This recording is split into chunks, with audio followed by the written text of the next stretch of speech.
आज हम लोग मेनली दो टॉपिक कवर करेंगे। एक का नाम है point of intersection of two straight lines, और दूसरा जो टॉपिक है वो भी बहुत ही सिंपल है, उसका नाम है condition for concurrency of three straight lines. ठीक है, तो आप पहला हेडिंग लिखिए, point of intersection of two straight lines. क्या पढ़ने वाले हैं इसमें हम लोग? बहुत ही सिंपल सा कॉन्सेप्ट है कि जब भी दो स्ट्रेट लाइन हम कंसिडर करेंगे तो दो पॉसिबल केस है।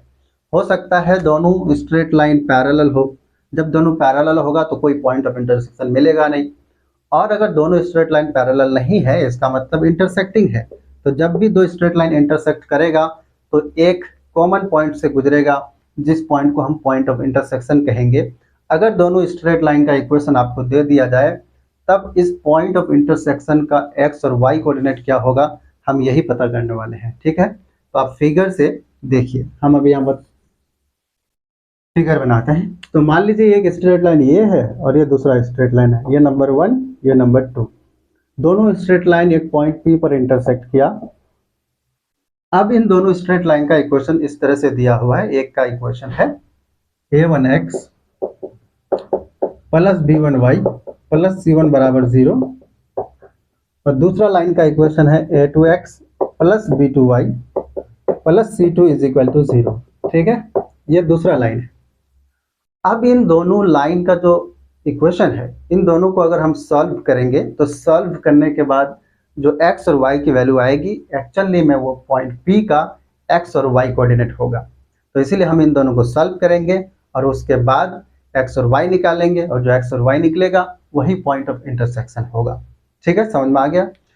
तो अब ये सवाल है कि इन दोनों इक्वेशन को सॉल्व कैसे करेंगे। तो हमारे पास कई तरीके हैं सॉल्व करने के। आप बचपन से पढ़ करके आए होंगे कि हम दो linear equation in two variable को कैसे सॉल्व कर सकते हैं। तो हम लोग सॉल्व कर सकते हैं सब्स्टिट्यूशन मेथड से। फिर दूसरा मेथड क्या है हमारे पास? एक था हमारे पास एलिमिनेशन मेथड, और क्या मेथड था? क्रॉस मल्टीप्लिकेशन मेथड, है ना। तो इन तीनों में से किसी भी मेथड को आप अप्लाई करके सॉल्व कर सकते हैं। मैं यहाँ पर करने जा रहा हूँ क्रॉस मल्टीप्लिकेशन मेथड। तो इसीलिए आप क्रॉस मल्टीप्लिकेशन मेथड को देखिए कैसे हम करेंगे। तो सॉल्व यहाँ पर क्या करेंगे हम लोग? Solving equation 1 and 2, solving equation 1 and 2 we get. कैसे सॉल्व करेंगे? क्रॉस मल्टीप्लिकेशन मेथड से। तो हम लोग क्रॉस मल्टीप्लिकेशन मेथड जानते हैं कैसे। तो पहले हम लोग लिखते हैं यहाँ x डिवाइडेड बाई, तो x वाले को टर्म को हम लोग छोड़ देते हैं, और उसके बाद जो कॉफिशिएंट बचता है वो क्या बचेगा? b1 c1। आपके पास है यहाँ पर a1 b1 c1 a2 b2 c2। ठीक है, तो अगर आप x वाले टर्म को छोड़ देंगे तो आपको ये चार कॉफिशिएंट बचेगा, और इनका क्रॉस मल्टीप्लिकेशन करना है। कैसे? b1 c2 b2 c1, है ना। तो b1 c2 minus b2 c1 is equal to y by, फिर हम लोग y लिखते हैं। अब y वाले टर्म को छोड़ देते हैं, तो y वाला टर्म यहाँ पर है, इसको छोड़ देंगे। उसके बाद आगे कौन सा टर्म आ रहा है? c1 c2, और उसके बाद a1 a2 यहाँ पर है। तो अब इनका क्रॉस मल्टीप्लिकेशन करेंगे। तो कैसे करेंगे? c1 a2 c2 a1, है ना।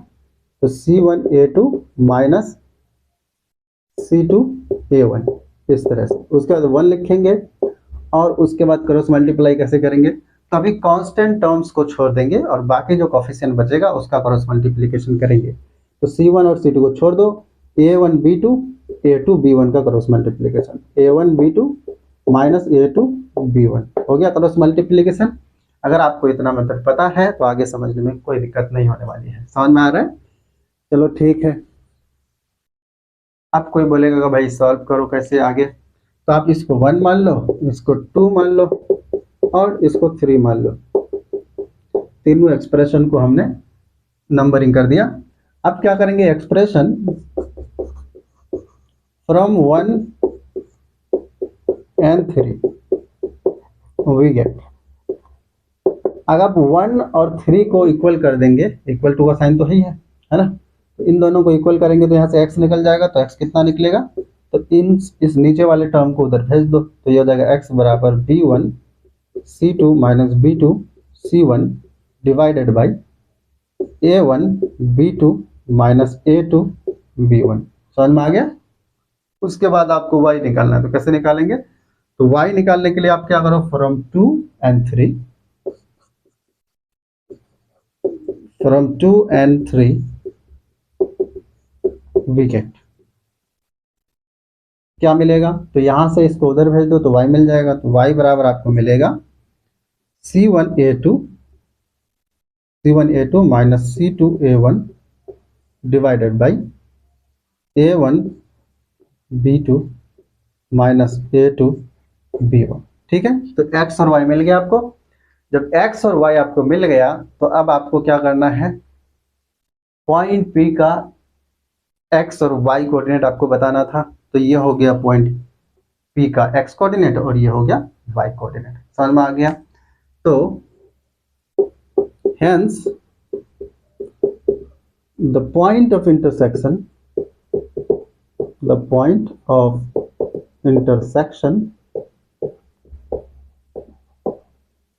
of the lines 1 and 2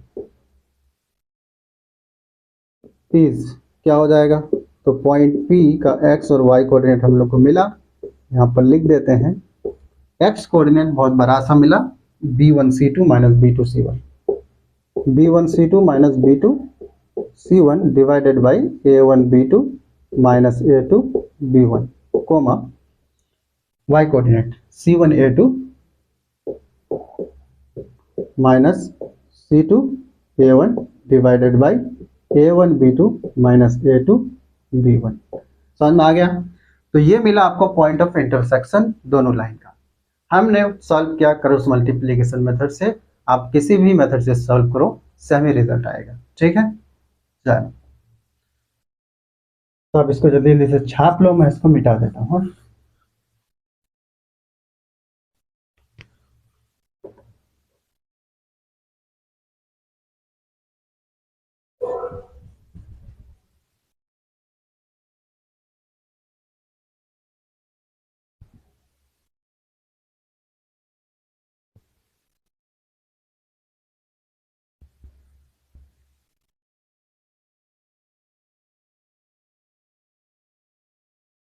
चलिए ठीक है, मैं एक बेसिक सा क्वेश्चन लिखता हूँ, आपको बनाना है, बनाइए।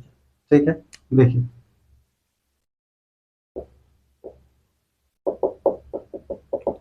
क्वेश्चन है, find the point of intersection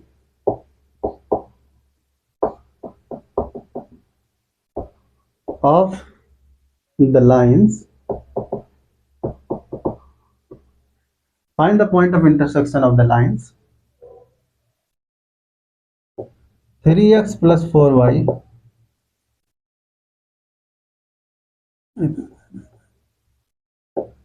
x plus 2y minus 9 is equal to 0 and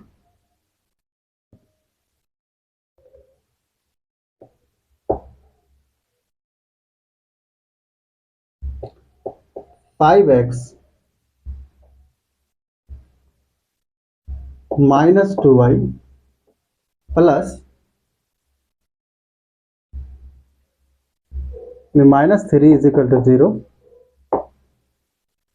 बोल रहा है कि आप क्या करो, इन दोनों लाइन का पॉइंट ऑफ इंटरसेक्शन निकालो। कैसे निकालेंगे? तो आइए देखिए। तो जो दोनों लाइन है, इन दोनों लाइन के इक्वेशन को हम सॉल्व करेंगे तो हम लोग को क्या मिलेगा, पॉइंट ऑफ इंटरसेक्शन का कोऑर्डिनेट मिलेगा। ठीक है, तो आइए सॉल्व करते हैं, सिंपल सी बात है।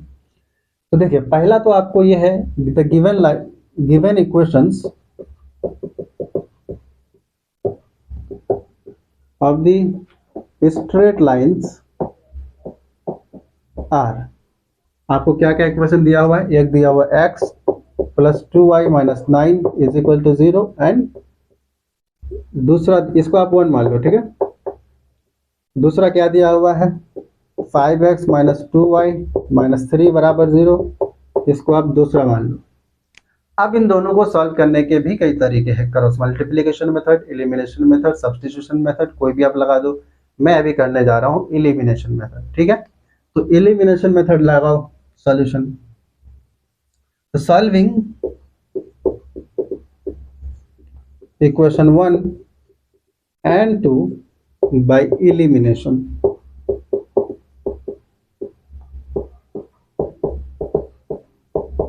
We get क्या होगा?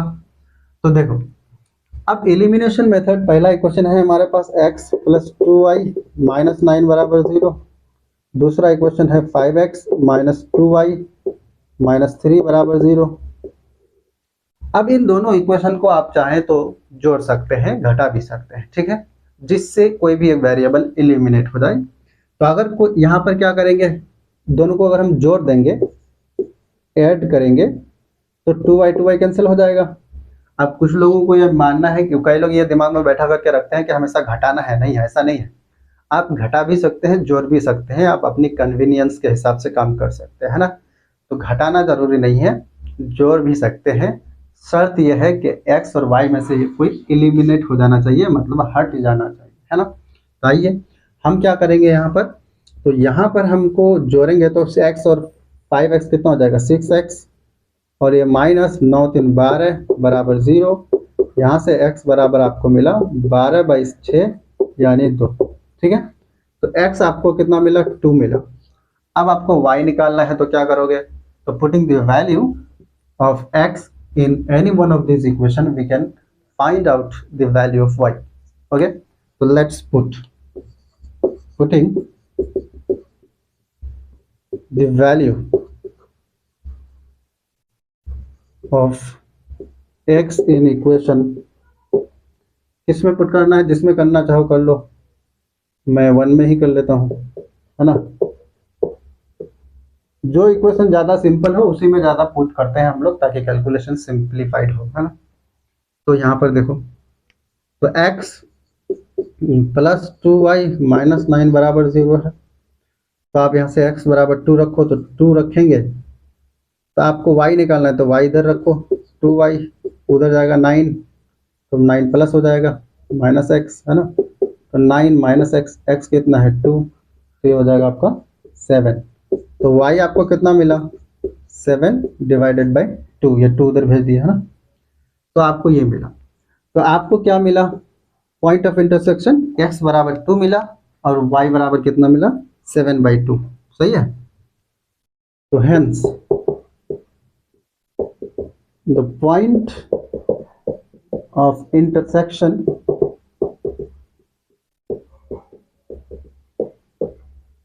of the lines 1 and 2 is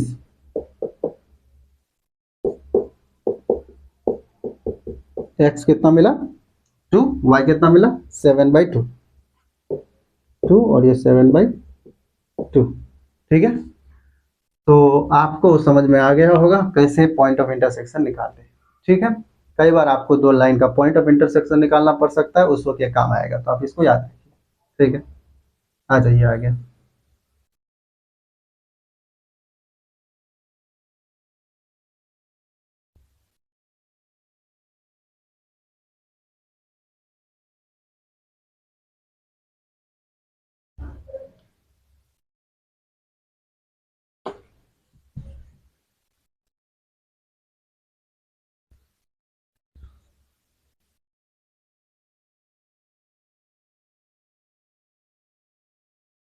ठीक है, समझ में आ गया। तो आगे चलते हैं और हम अगला एक कॉन्सेप्ट पढ़ेंगे, जिसका नाम है condition for concurrency of three straight lines.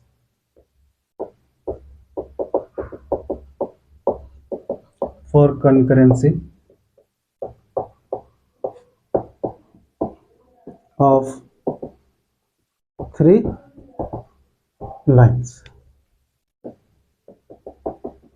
तो तीन स्ट्रेट लाइन है, तीनों जब इंटरसेक्ट करेगा किसी एक कॉमन पॉइंट पर, तो हम तीनों स्ट्रेट लाइन को कंकरेंट स्ट्रेट लाइन कहेंगे। तीन या तीन से अधिक स्ट्रेट लाइन जब एक कॉमन पॉइंट से गुजरता है, यानी एक कॉमन पॉइंट पर इंटरसेक्ट करता है, तब उन सभी स्ट्रेट लाइन के ग्रुप को हम लोग कंकरेंट स्ट्रेट लाइन कहेंगे। जैसे फिगर में ये एक स्ट्रेट लाइन, दो, ये तीसरा भी इसी से गुजर गया, चौथा भी इधर ही से गुजरा, ये सभी स्ट्रेट लाइन एक ही कॉमन पॉइंट पर इंटरसेक्ट कर रहा है, इसलिए इन सभी स्ट्रेट लाइन के ग्रुप को हम लोग कंकरेंट स्ट्रेट लाइन कहेंगे। अगर हमारे पास अगर हमारे पास तीन स्ट्रेट लाइन हो और तीनों स्ट्रेट लाइन कंकरेंट हो तो कंडीशन क्या होगा कंकरेंसी के लिए, वो हम लोग पढ़ने वाले हैं। ठीक है, तो आप ध्यान से देखिए, हमारे पास एक लाइन है, मान लो कि ये दूसरा लाइन है और ये तीसरा लाइन है। ठीक है, एक दो तीन, तीनों लाइन का इक्वेशन हमें पता है। एक का इक्वेशन है मान लो a1x b1y प्लस c1 बराबर 0, और दूसरे लाइन का इक्वेशन है a2x plus b2y plus c2 बराबर 0, और तीसरा लाइन का इक्वेशन है a3x plus b3y plus c3 बराबर 0। ये तीसरा लाइन है। ये तीनों स्ट्रेट लाइन एक कॉमन पॉइंट से गुजरेगा, मान लो कि P से। ठीक है, तो हमें बताना है कंडीशन फॉर कंकरेंसी, मतलब A1 B1 C1 A2 B2 C2 A3 B3 C3 में हमें रिलेशन बताना है। कैसे बताएंगे, तो आइए ध्यान से देखिए। तो देखिए, ये लाइन 1 और 2 कहीं ना कहीं पॉइंट P पर इंटरसेक्ट कर रहा है, तो लाइन 1 2 पॉइंट P से गुजरेगा। तो पॉइंट P का अगर हम क्या निकाल लें, पॉइंट ऑफ इंटरसेक्शन है ना, पॉइंट P का अगर हम कोऑर्डिनेट निकाल लें, यानी कि लाइन 1 और 2 का पॉइंट ऑफ इंटरसेक्शन, तो इसी पॉइंट P से तीसरा लाइन भी गुजरेगा। ये खास बात है। तो हम क्या करेंगे, पॉइंट ए लाइन 1 और 2 को सॉल्व करके पॉइंट P का x और y कोऑर्डिनेट निकाल लेंगे। अब ये x और y कोऑर्डिनेट पॉइंट P का लाइन 3 के इक्वेशन को भी सेटिस्फाई करेगा, क्योंकि ये पॉइंट उस लाइन 3 पर भी लाई करेगा, है ना। जब भी मान लो कि कोई एक स्ट्रेट लाइन है, इस पर कोई एक पॉइंट A, मान लो कि कोई एक पॉइंट है अल्फा कोमा बीटा, है ना, अल्फा कोमा बीटा, तो अल्फा कोमा बीटा इस लाइन के इक्वेशन को सेटिस्फाई करेगा, यानी इस लाइन के इक्वेशन में अल्फा बीटा पुट करेंगे तो लेफ्ट साइड बराबर राइट साइड हो जाएगा। समझ में आया कि नहीं आया।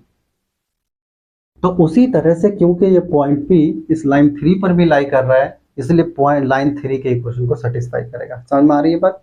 आइए पहले हम लोग लाइन 1 और 2 को सॉल्व कर रहे हैं। तो सॉल्विंग लाइन 1 एंड 2,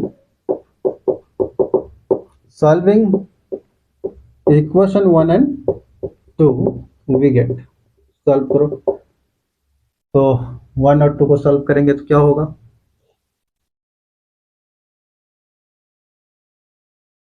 देखो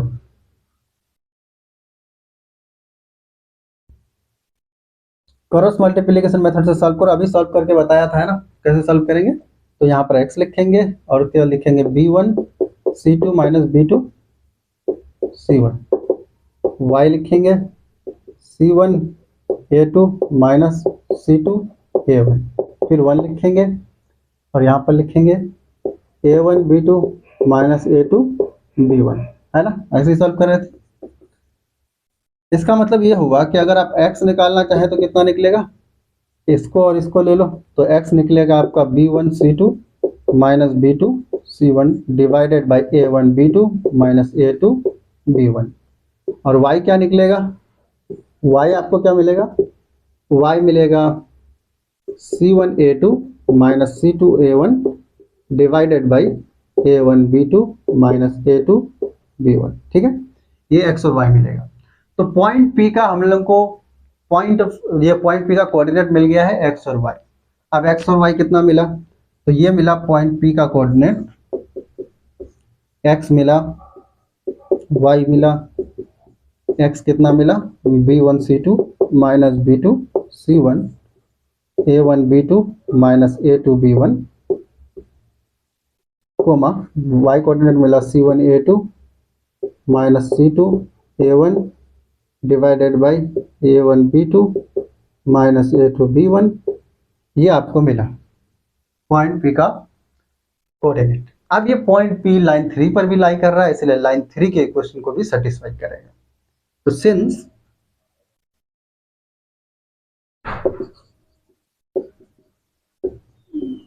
the point P lies on the line 3,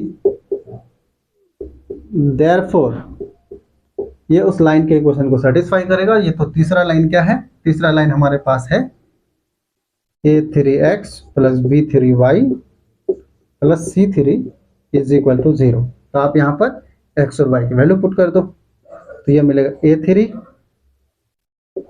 A three into X, X का मतलब B1 C2 minus B2 C1 divided by A1 B2 minus A2 B1, comma, और कोमा नहीं, ब्रैकेट क्लोज, उसके बाद B3 है, y की value put करो, y कितना निकला C1A2 माइनस C2A1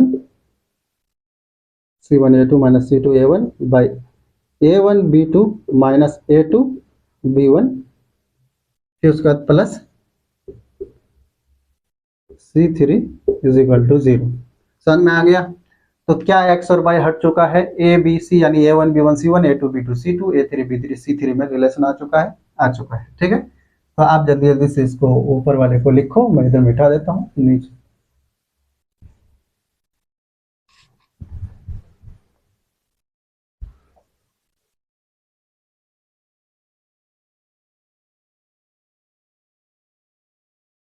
चलिए आ जाइए, अब इसको हम क्या करेंगे, थोड़ा सा सिंप्लीफाई करते हैं। तो देखो यहाँ पर A1 B2 minus A2 B1, A1 B2 minus A2 B1, और नीचे यहाँ कुछ नहीं है C3 के, तो हम 1 मान लेते हैं। तो इन सभी का एलसीएम लेंगे तो क्या आ जाएगा, मिलेगा एलसीएम A1B2 माइनस A2B1, ठीक है। अब डिवाइड करो, इससे इसको डिवाइड करेंगे तो 1 मिलेगा, 1 जाकर के ऊपर मल्टीप्लाई होगा, तो ये हो जाएगा A3 B1 C2 minus B2 C1, उसके बाद प्लस ये इससे इसको डिवाइड करेंगे तो 1 मिलेगा, 1 जाकर के ऊपर मल्टीप्लाई हो जाएगा, तो ये हो जाएगा B3 into C1A2 minus C2A1, है ना,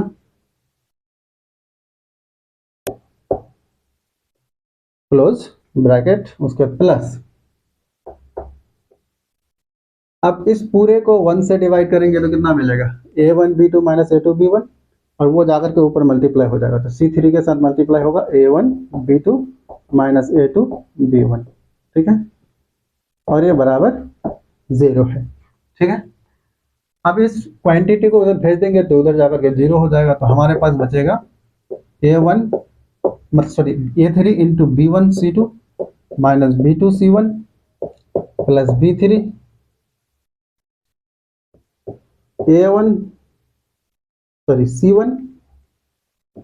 C1A2 minus C2A1 plus C3 into A1B2 minus A2B1 बराबर 0। समझ में आ गया? ठीक है। अब इसको और हम सजा करके लिखना चाहें तो ऐसे लिख सकते हैं A3 into B1 C2 minus B2 C1, यहाँ से हम माइनस बाहर निकाल लेते हैं, तो ये B3 इंटू ये हो जाएगा A1 C2 minus A2 C1, और ये हो जाएगा यहाँ पर plus C3 into A1B2 minus A2B1 बराबर 0, ठीक है। तो ये आपका एक्चुअली में कंडीशन है, this is the required condition for concurrency of this 3 straight lines, ठीक है। तो इन तीनों स्ट्रेट लाइन के लिए ये रिक्वायर्ड कंडीशन होगा कंकरेंसी के लिए, ठीक है। This is the required condition for concurrency of the lines 1, 2 and 3, ठीक है। तीनों लाइन के लिए कंडीशन फॉर कंकरेंसी होगा। अगर आपसे पूछा जाए कि ये कंडीशन फॉर कंकरेंसी हो गया, फिर आपसे कहा जाए कि ये तो इतना बड़ा सा रिजल्ट है, ये कैसे याद रखोगे, तो कुछ नया मतलब अच्छा तरीका निकालो जिससे आप आराम से याद रख सको। तो मैं क्या कर रहा हूं, ये इसको हम लोग थोड़ा सा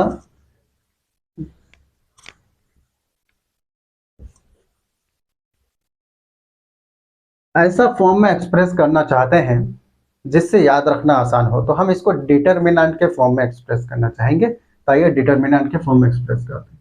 तो डिटरमिनेंट के फॉर्म में अगर हम इसको एक्सप्रेस करेंगे तो ऐसे कर सकते हैं, देखो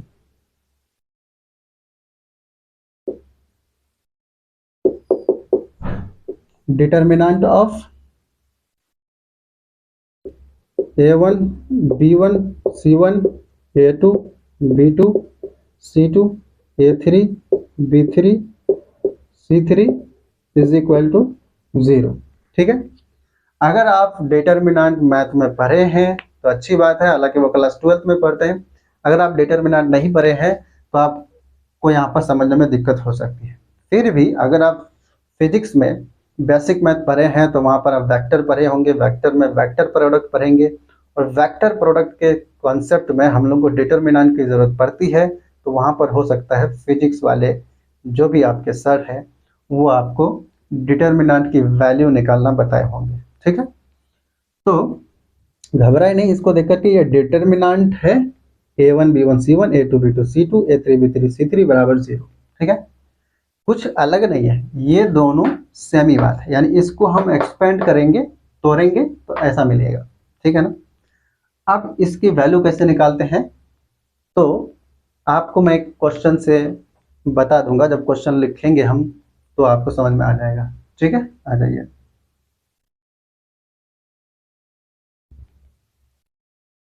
तो आप जल्दी जल्दी से इसको लिख लो और मैं एक क्वेश्चन लिखता हूँ।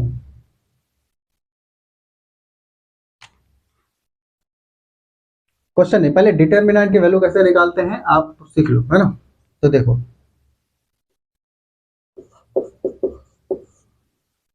जैसे आपको अगर मान लो कि एक डिटर्मिनेंट दे दिया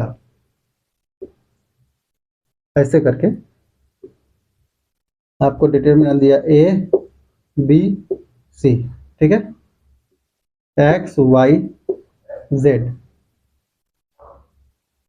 और उसके बाद आपको दे दिया पी क्यू आर, ये मान लो कोई डिटर्मिनेंट है। अब इसकी आप वैल्यू कैसे निकालोगे, तो इसकी वैल्यू ऐसे निकालेंगे। पहले आपको क्या करना है, पहले ए लिखना है, उसके बाद एक, देखो फर्स्ट रो फर्स्ट कॉलम में लाई कर रहा है, ये सब वर्टिकल लाइन को रो कॉलम बोलते हैं और हॉरिजॉन्टल लाइन को हम लोग क्या बोलते हैं, रो बोलते हैं। तो ये फर्स्ट रो फर्स्ट कॉलम में है तो उसको छोड़ देना है और बाकी सबको ऐसे क्रॉस मल्टीप्लाई कर देना है। तो वाई आर हो जाएगा माइनस क्यू जेड हो जाएगा। ठीक है, उसके बाद एक बार आप प्लस साइन लिए थे, अब एक बार माइनस लो, अब माइनस लो, उसके बाद लिखो आप बी, है ना, बी लिखो। अब B first row first second column में लाई कर रहा है, फर्स्ट रो सेकंड कॉलम में लाई कर रहा है तो उसको छोड़ दो, बाकी जो बचा है उसका क्रॉस मल्टीप्लाई करो, तो X R minus P Z, X R minus P Z हो जाएगा। ठीक है, उसके बाद एक बार प्लस लिए फिर माइनस लिए फिर आपको प्लस लेना है और उसके बाद लिखना है यहाँ पर सी। ठीक है, अब सी ले लिए, तो अब आपको क्या करना है, ये किस थर्ड कॉलम में है, फर्स्ट रो में है, तो थर्ड कॉलम और फर्स्ट रो के एलिमेंट को छोड़ दो और जो बचा उसका क्रॉस मल्टीप्लाई करो, X Q minus P Y, X Q minus P Y. इस तरह से डिटर्मिनेंट की वैल्यू निकालते हैं। ठीक है, तो ये डिटर्मिनेंट की वैल्यू निकालने का तरीका है, बाकी इसको ब्रैकेट वगैरह हटा करके फिर सिंपलीफाई जो करना है कर सकते हैं। ठीक है, तो ये हमने पहला रो के अलोंग वैल्यू निकाला, एक्सपेंड किया। आप जिस रो के अलोंग चाहें उस रो के अलोंग कर सकते हैं, कोई दिक्कत नहीं है। जिस कॉलम के अलोंग चाहें उस कॉलम के अलोंग तोड़ सकते हैं, कोई दिक्कत नहीं है। लेकिन आप साइन का ध्यान रखेंगे, साइन हमेशा आपको यहाँ से सोचना है, यहाँ प्लस फिर माइनस फिर प्लस। अगर आपको यहाँ साइन इस मान लो कि इस रो के अलोंग एक्सपेंड करना है तो आप ऐसे साइन सोचेंगे, प्लस माइनस प्लस। तो P, जैसे यहाँ पर हम ये लिखे थे तो यहाँ P लिखेंगे आप, तो P लिखेंगे तो P के साथ प्लस साइन होगा, फिर Q के साथ माइनस, फिर R के साथ प्लस, इस तरह से। ठीक है, डिटरमिनेंट निकालने का ये तरीका है। अब देखो, मिटा दिया जाए, क्वेश्चन लिखते हैं।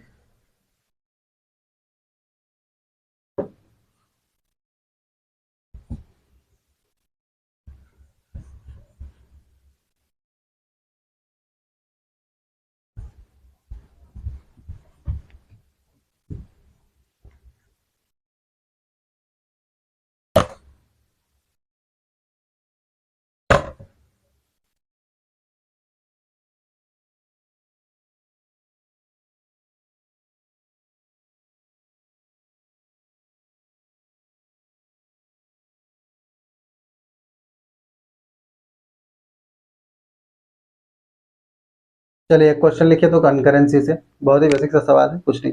देखो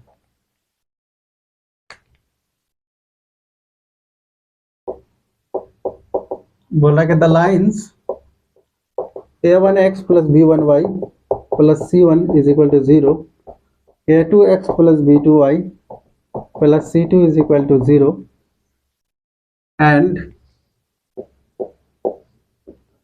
a3x is equal to 0 are concurrent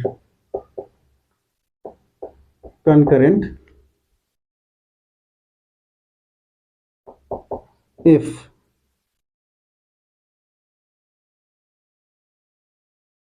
b1 c2 minus b2 c1 is equal to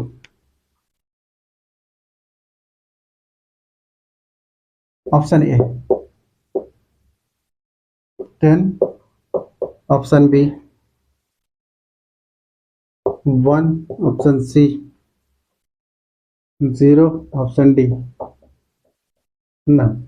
ये क्वेश्चन है तो क्वेश्चन पढ़िए आप पहले। क्वेश्चन क्या कह रहा है कि देखिए तीन स्ट्रेट लाइंस है, a1x plus b1y plus c1 is equal to 0, a2x plus b2y plus c2 is equal to 0 और तीसरा लाइन है a3x इज इक्वल टू 0। ये तीनों स्ट्रेट लाइन कंकरेंट है। कंकरेंट स्ट्रेट लाइन का मतलब तीनों एक ही कॉमन पॉइंट से गुजरेगा। अब बोल रहा है कि ये तीनों लाइन अगर कंकरेंट हो गया तो बताओ कि b1 c2 minus b2 c1 ये जो क्वांटिटी है इसकी वैल्यू कितनी होगी। कैसे बताएंगे तो आइए ध्यान से देखिए।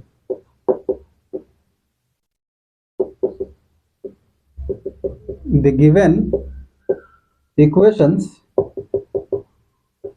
are क्या है, पहला है a1 x plus b1 y plus c1 बराबर 0, दूसरा है a2x plus b2y plus c2 बराबर 0, तीसरा है a3x plus b3y plus c3 बराबर 0, ये तीसरा मान लो, ठीक है। अब ये तीनों क्या है, कंकरेंट है, सॉरी ये तो है नहीं, y तो है नहीं तो 0, z ये भी नहीं है, c भी 3 0 है ना, ये 3x है ना, ये 3x बराबर 0, तो इसको हम चाहें तो a3x plus 0 into Y plus 0 is equal to 0 तो लिख ही सकते हैं, वही किया है ना। तो अब क्या करना है आपको, तो क्योंकि ये तीनों लाइन क्या है, कंकरेंट है, इसीलिए हम लोग कंडीशन फॉर कंकरेंसी लगा करके b1 c2 minus b2 c1 की वैल्यू निकाल सकते हैं। तो since these lines are concurrent therefore ये तीनों लाइन कंकरेंट है, तो कंकरेंसी के लिए क्या कंडीशन है, हमारे पास डिटर्मिनेंट वाला वैल्यू है ना, determinant a1 b1 c1 a2 b2 c2 और उसके बाद a3 0 0 इज इक्वल टू 0। ये कंडीशन ऑफ फॉर कंकरेंसी लगा दिया हमने। अब यहाँ से हम लोग क्या करेंगे, डिटर्मिनेंट की वैल्यू निकालेंगे, इसको एक्सपेंड करेंगे डिटर्मिनेंट को, तो हम लोग को b1 c2 minus b2 c1 की वैल्यू मिलेगी। तो आप किसी भी रो या किसी भी वर्टिकल कॉलम के अलोंग एक्सपेंड करके डिटर्मिनेंट की वैल्यू निकाल सकते हैं। हम क्या करेंगे, हम मान लो कि रो नंबर 3 के अलोंग डिटर्मिनेंट को एक्सपेंड करके वैल्यू निकालना चाहते हैं, तो साइन यहाँ से सोचना है, प्लस फिर माइनस फिर प्लस, तो यहाँ a3 के साथ प्लस साइन लेना है, ठीक है। उसके बाद a3 third row first column में लाई कर रहा है तो उसको छोड़ दो, उन दोनों रो और कॉलम को, बाकी ये 4 एलिमेंट बचेगा, ये 4 नंबर बचेगा, तो इनका क्रॉस मल्टीप्लाई करना है, तो ये हो जाएगा b1 c2 minus b2 c1। उसके बाद यहाँ प्लस हुआ तो आप फिर इस 0 के साथ माइनस लेना है, और उसके बाद ये सेकेंड कॉलम थर्ड रो में लाई कर रहा है तो उसको छोड़ दो उन दोनों को, और उसके बाद जो एलिमेंट बचेगा a1 c1 a2 c2 इन सब का क्रॉस मल्टीप्लाई करना है, तो a1 c2 minus a2 c1। उसके बाद एक बार प्लस लिए एक बार माइनस लिए, फिर इस 0 के साथ प्लस लेना, और क्या करना है, तो ये थर्ड रो थर्ड कॉलम में लाई कर रहा है तो थर्ड रो और थर्ड कॉलम को आप एलिमिनेट कर दो, जो एलिमेंट बचेगा वो बचेगा a1 b1 a2 b2, तो आप क्रॉस मल्टीप्लाई करो तो a1 b2 minus a2 b1, a1 b2 minus a2 b1 बराबर 0। समझ में आ रहा है क्या? ठीक है, तो यहाँ से देखो ये तो 0 हो गया पूरा, ये भी पूरा 0 हो गया, तो सिर्फ यही बचा। ये क्या बचा हम लोग को मिला? A3B1 C2 minus B2 C1 बराबर 0। अगर आप A3 को उधर भेज देंगे तो आपको यहाँ से मिलेगी value B1 C2 minus B2 C1 बराबर 0। यही आपको निकालना था, तो 0 निकल चुका है। समझ में आ गया कि नहीं आ गया? सिंपल है ना? कितना इंटरेस्टिंग था। ठीक है, आगे देखो। अब इसको जल्दी जल्दी से लिख लो।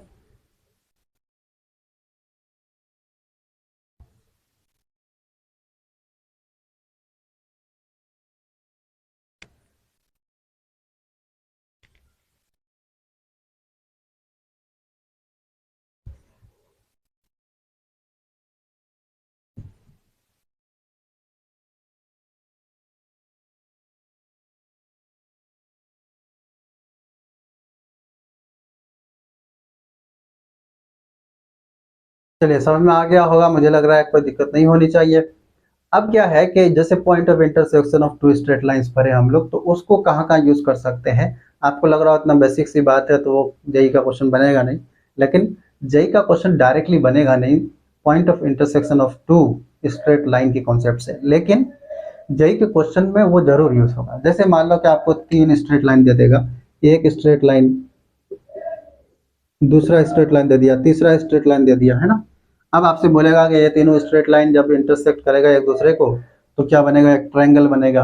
इस ट्रायंगल का एरिया बताइए, इस ट्रायंगल का सर्कम सेंटर बताइए, इस ट्रायंगल का सेंट्रॉइड बताइए। कुछ भी पूछा जा सकता है। तो हम लोग ऐसे केस में point of intersection of two straight lines के कॉन्सेप्ट का यूज करना मतलब करेंगे कैसे? तो जैसे ये लाइन है, ये लाइन है, इन दोनों को सॉल्व करके यहाँ पॉइंट ऑफ इंटरसेक्शन निकाल लेंगे। फिर इन दोनों लाइन को सॉल्व करके ये पॉइंट ऑफ इंटरसेक्शन, इन दोनों को सॉल्व करके ये पॉइंट ऑफ इंटरसेक्शन। जब तीनों पॉइंट ऑफ इंटरसेक्शन मिल जाएगा तो ट्रायंगल का तीनों वर्टेक्स पता चल जाएगा। तीनों वर्टेक्स पता चल गया तो फिर हम लोग उस ट्रायंगल का कुछ भी पता कर सकते हैं, सेंट्रॉइड हो या फिर सर्कम सेंटर हो, इन सेंटर हो, कुछ भी पता कर सकते हैं, एरिया भी पता कर सकते हैं। तो जो आप जानकारी चाहें कर सकते हैं, है ना। तो मैं अभी बेसिक सा कॉन्सेप्ट था, हमने सिर्फ वैसे ही बता दिया। अब हम लोग अगला दिन जो पढ़ेंगे वो बहुत ही इंटरेस्टिंग कॉन्सेप्ट पढ़ेंगे।